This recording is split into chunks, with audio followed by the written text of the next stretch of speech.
Are the left, the Tory wets and the civil service blob being purposefully ignorant, or do they genuinely want to allow the continued illegal invasion of the UK via the Channel on small boats?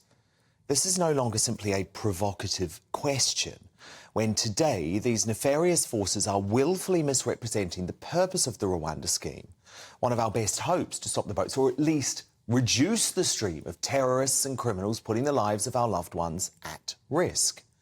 However, today, the mainstream media has trumpeted figures from the Home Office claiming the cost of deporting a sole migrant to Rwanda is £169,000, which is £63,000 more each than the price of allowing the migrants to remain in the UK. Now, let me tell you, that is a ludicrous summation. Because if the Rwanda scheme is allowed to go ahead by the British courts this Thursday, then it will become a deterrent. The cost now is irrelevant. Economic migrants will be faced with a choice of staying in the first world country of France or risking their lives and spending thousands on an unsafe passage to the UK via the Channel, knowing that they may end up permanently in Rwanda. Such a deterrent literally stopped the boats to Australia within a year. But the report quotes an academic consensus that there was, quote, little to no evidence that policy changes deterred people from leaving their home countries and seeking refuge. Now, how intellectually dishonest can these people be? The illegal migrants crossing the Channel are leaving France, which is not their home country. And many are from NATO countries like Albania, for goodness sake. Let me tell you, once the first deportation plane leaves the UK from Rwanda, the game changes for dastardly people smugglers. And even if just 37% of illegals are put off from making the trip, the policy becomes an economic success. But you haven't heard that today from the usual suspects.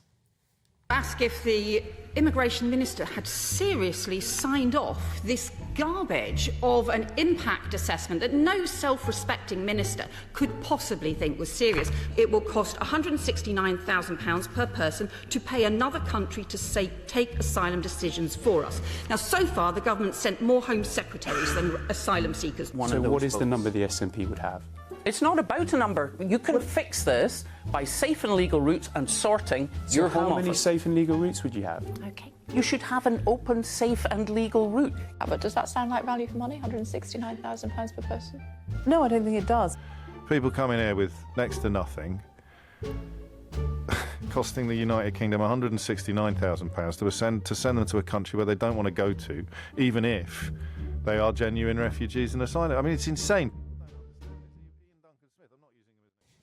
Now, I remind you, no flights to Rwanda have yet taken off.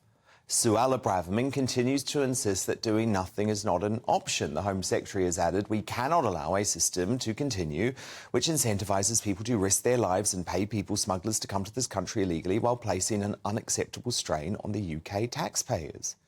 The fact the left, with their cabal of millionaire socialist human rights lawyers and Labour activists, are trying to frustrate this policy is a disgrace. It allows the people smugglers to win. It means hundreds more migrants are going to die making that perilous crossing.